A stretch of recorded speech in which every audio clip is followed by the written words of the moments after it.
Hello dear friends, welcome to our channel king recipes. ഇന്ന് നമ്മളിവിടെ തയ്യാറാക്കാൻ പോകുന്ന ഉഴുന്നുവടയാണ് കേട്ടോ. ഒരു ഗ്ലാസും അതുപോലെ തന്നെ കുറച്ച് ഐസ് ക്യൂബും ഉണ്ടെങ്കിൽ നമുക്ക് കടയിൽ കിട്ടുന്ന അതേ പെർഫെക്റ്റ് ആയിട്ടുള്ള ഉഴുന്നുവട നമ്മുടെ വീടുകളിലും തയ്യാറാക്കാൻ പറ്റും. അതെങ്ങനെയാണെന്ന് നമുക്കൊന്ന് നോക്കാം.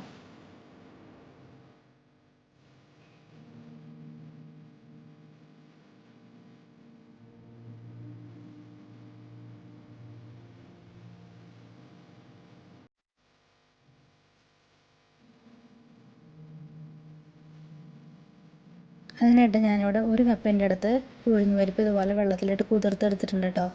ഇനി നമുക്കിതൊന്ന് അതിൻ്റെ വെള്ളം ഒന്ന് വാർന്നു പോകാനായിട്ട് ഇതുപോലത്തെ ഒരു അരിപ്പ പാത്രത്തിലോട്ട് ഇട്ട് വയ്ക്കാം. ഇനി നമുക്ക് മെയിനായിട്ട് വേണ്ടത് ഐസ് ക്യൂബാണേ. അത് ഞാനിവിടെ എടുത്തിട്ടുണ്ട്. ഇനി നമുക്കൊരു മിക്സി ജാറിലോട്ട് ഇതുപോലെ നമ്മൾ ഉഴുന്ന് പരിപ്പ് ഇട്ട് കൊടുക്കാം കേട്ടോ. അതിനുശേഷം നമുക്കിതിനകത്തേക്ക് ഒരു 3 ഐസ് ക്യൂബ് ആദ്യം ഇട്ട് കൊടുക്കാം. എന്നിട്ട് നന്നായിട്ടൊന്ന് അരച്ചെടുക്കാം കേട്ടോ. ഇത് നന്നായിട്ട് അരഞ്ഞ് വന്നിട്ടുണ്ട്. നമ്മുടെ മിക്സി ജാർ ഒട്ടും ചൂടായിട്ടില്ല. നമ്മുടെ മാവ് ചൂടായി കഴിഞ്ഞ് കഴിഞ്ഞാൽ നമ്മൾ ഉഴുന്നുവട ഉണ്ടാക്കുന്ന സമയത്ത് ശരിയാവില്ല. ഇതിപ്പോൾ നല്ല തണുപ്പാണ് മിക്സി ജാറിൻ്റെ പുറത്ത്. എന്നിട്ട് നമ്മുടെ മാവിൻ്റെ പരുവം നോക്കാം കേട്ടോ. ഇതിപ്പോൾ കറക്റ്റ് നന്നായിട്ട് അരഞ്ഞ് കിട്ടിയിട്ടുണ്ട്. നമുക്ക് ഒട്ടും നമ്മൾ വേറെ വെള്ളം ചേർത്തില്ല, ഐസ് ക്യൂബ് മാത്രമേ ഇട്ടിട്ടുള്ളൂ ഇതിൻ്റെ അകത്ത്. നിങ്ങൾക്ക് ഐസ് ക്യൂബ് കുറവാണെന്ന് തോന്നുകയാണെങ്കിൽ അടിക്കണതിൻ്റെ ഇടയ്ക്ക് എടുത്തിട്ട് പിന്നെയും ഒരു 2 ഐസ് ക്യൂബ് ഇട്ട് കൊടുക്കാം കേട്ടോ. അതിനുശേഷം നമുക്കിതുപോലൊരു പാത്രത്തിലോട്ട് ഇത് മാറ്റാം. അതിനുശേഷം ബാലൻസുള്ള ഉഴുന്നും കൂടി നന്നായിട്ട് ഇതുപോലെ ഐസ് ക്യൂബ് ഇട്ട് അരച്ചെടുക്കാം കേട്ടോ. അതിനുശേഷം ഇതുപോലെ നന്നായിട്ടൊന്ന് ഒരു സ്പൂൺ അല്ലെങ്കിൽ ഫോർക്ക് വെച്ച് നന്നായിട്ടൊന്ന് ബീറ്റ് ചെയ്ത് കൊടുക്കണം. നമ്മളിതുപോലെ ബീറ്റ് ചെയ്ത് കൊടുക്കുമ്പോൾ നമ്മുടെ മാവ് നന്നായിട്ട് ഈ പതഞ്ഞ് വന്ന പോലെ വരും. അതിനുശേഷം ഞാനിതിൻ്റെ അകത്തേക്ക് ഒരു 1/4 കപ്പിൻ്റെ അടുത്ത് അരിപ്പൊടിയും കൂടി ചേർത്ത് കൊടുക്കുന്നുണ്ട്. ഇത് നന്നായിട്ടൊന്ന് മിക്സ് ചെയ്ത് കൊടുക്കാം കേട്ടോ. അതിനുശേഷം നമുക്ക് നന്നായിട്ടൊന്ന് ബീറ്റ് ചെയ്ത് കൊടുക്കണം. അതുപോലെ നന്നായിട്ട് ഒരു സ്പൂൺ അല്ലെങ്കിൽ ഫോർക്ക് വെച്ച് ഇതുപോലെ നന്നായിട്ടൊന്ന് അടിച്ചു കൊടുക്കണം കേട്ടോ.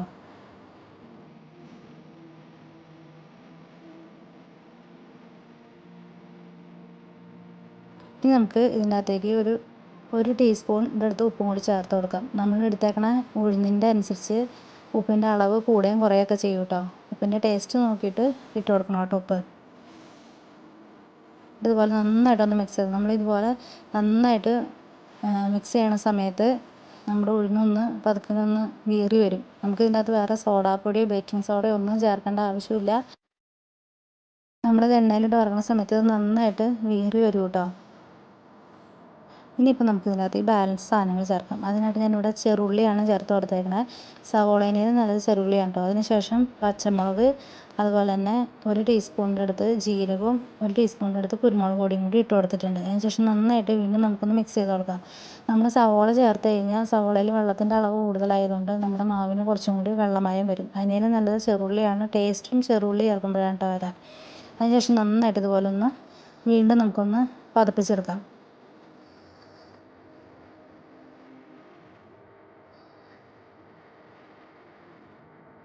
ഇനി നമുക്ക് ഇതിൻ്റെ അകത്തേക്ക് ചേർക്കേണ്ടത് കറിവേപ്പിലയാണ് കേട്ടോ. ഞാനിവിടെ കറിവേപ്പില ചെറുതായിട്ട് അരിഞ്ഞതും കൂടി ഇതിൻ്റെ അകത്തേക്ക് ഇട്ട് കൊടുക്കുന്നുണ്ട്. ശേഷം നന്നായിട്ടൊന്ന് മിക്സ് ചെയ്ത് കൊടുക്കാം. നമ്മുടെ മാവിൻ്റെ പാവ് ഇപ്പോൾ കറക്റ്റ് ആയിട്ടുണ്ട് കേട്ടോ. നമുക്കിതൊന്ന് മാറ്റി വയ്ക്കാം. പിന്നെ വേണ്ടത് നമുക്കൊരു സ്റ്റീൽ ഗ്ലാസ്സാണ് കേട്ടോ. അത്യാവശ്യം വാവട്ടമുള്ള സ്റ്റീൽ ഗ്ലാസ് എടുക്കണം കേട്ടോ. അതിനുശേഷം ഇതുപോലത്തെ ഒരു കോട്ടൻ്റെ തുണി നമുക്ക് ആ സ്റ്റീൽ ഗ്ലാസിൻ്റെ മുകളിലേക്ക് ഇതുപോലെ ഇട്ട് കൊടുക്കാം. അതിനുശേഷം ഒരു റബ്ബർ ബാൻഡ് ഇട്ട് കൊടുക്കാം കേട്ടോ.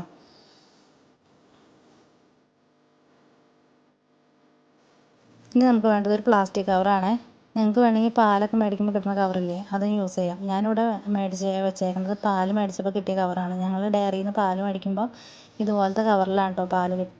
നമുക്ക് ആ കവറും കൂടി വെച്ചിട്ട് ഇതുപോലെ ഒരു റബ്ബർ ബാൻഡ് ഇട്ട് കൊടുക്കാം കേട്ടോ.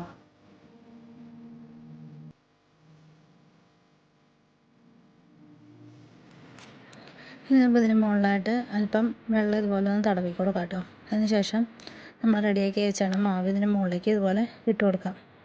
ഇനി നമ്മൾ ചൂണ്ടുവിരൽ പതുക്കെ ഒന്ന് വെള്ളത്തിൽ മുക്കിയതിന് ശേഷം ഇതുപോലെ അതിൻ്റെ നടുക്ക് പതുക്കെ ഒരു ഹോൾ ഇട്ട് കൊടുക്കാം കേട്ടോ. അതിനുശേഷം നമുക്കിത് എണ്ണയിലേക്ക് ഇതുപോലെ ഇട്ട് കൊടുക്കാം. ഉഴുന്നുവട ഉണ്ടാക്കാൻ നോക്കിയിട്ട് ശരിയാവുന്നില്ല എന്ന് പറയുന്നവർക്ക് വളരെ പെട്ടെന്ന് റെഡിയാക്കാൻ പറ്റുന്ന ഒരു മെത്തേഡാണ് കേട്ടോ.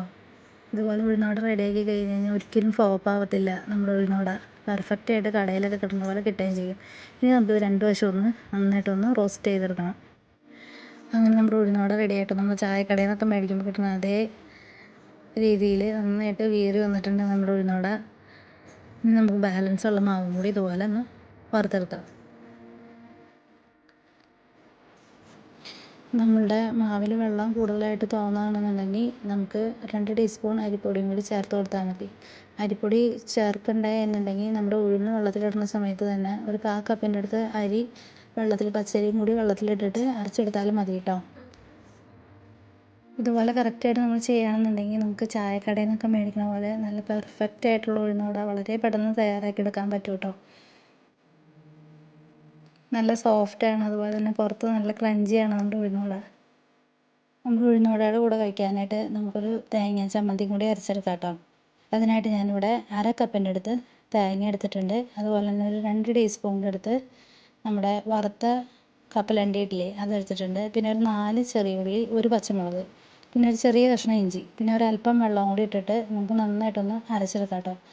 അതിന് ശേഷം നമുക്കൊരു പാൻ അടുപ്പത്തോട്ട് വെച്ചിട്ട് അതിൻ്റെ അകത്തേക്ക് എണ്ണ ഒഴിച്ച് കൊടുക്കാം. അതിനുശേഷം നമുക്ക് 1 ടീസ്പൂണിൻ്റെ അടുത്ത് നമ്മുടെ കടുക് ഇട്ട് കൊടുക്കാം കേട്ടോ. കടുക് നന്നായിട്ടൊന്ന് പൊട്ടി കഴിയുമ്പോൾ നമ്മൾ പതുക്കെ ഫ്ലെയിം കുറച്ച് വെക്കണം. എന്നിട്ട് അതിൻ്റെ അകത്തേക്ക് വറ്റൽമുളക് ഇട്ട് കൊടുക്കണം. ഞാനിവിടെ 2 വറ്റൽമുളകാണ് ഇട്ട് കൊടുത്തേക്കണേ. ഫ്ലെയിം കുറച്ച് വെക്കണമെങ്കിൽ പെട്ടെന്ന് വറ്റൽമുളക് കരിഞ്ഞു പോകാൻ സാധ്യതയുണ്ട്.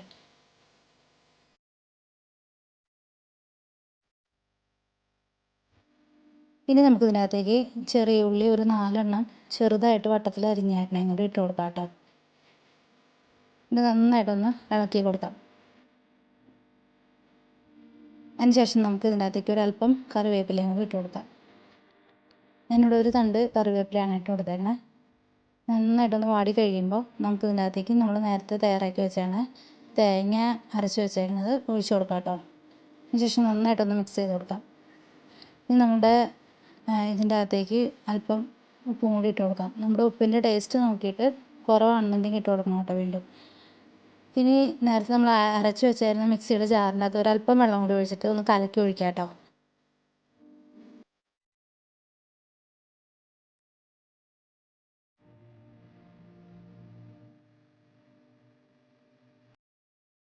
നമ്മുടെ തേങ്ങയുടെയും അതുപോലെ തന്നെ പച്ചമുളകിൻ്റെയൊക്കെ ഒരു പച്ചമണം മാറണോളം വരെ പതുക്കെ ഒന്ന് ചൂട് കയറ്റിയാൽ മതി കേട്ടോ.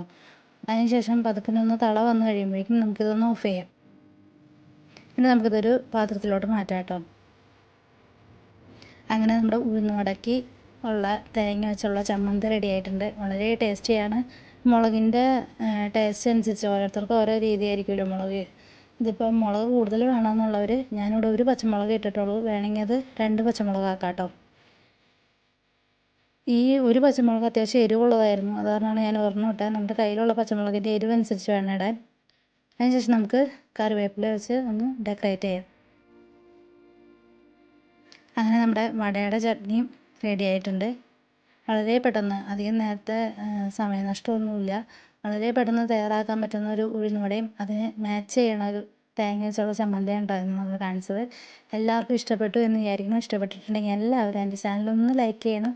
അതുപോലെ തന്നെ ഒന്ന് സബ്സ്ക്രൈബ് ചെയ്യണം. പിന്നെ തൊട്ടടുത്തൊരു ബെൽ ബട്ടൺ ഉണ്ട്, അതിനകത്തും കൂടി ഒന്ന് ക്ലിക്ക് ചെയ്യണം കേട്ടോ. അപ്പോൾ ഓൾ എന്നൊരു ഓപ്ഷൻ കൂടി വരും. അതിലും കൂടെ ക്ലിക്ക് ചെയ്യാൻ മറക്കല്ലേ. എങ്കിൽ മാത്രമാണ് ഞാനിടുന്ന എല്ലാ വീഡിയോസിൻ്റെയും നോട്ടിഫിക്കേഷൻ കാണാൻ സാധിക്കൂ.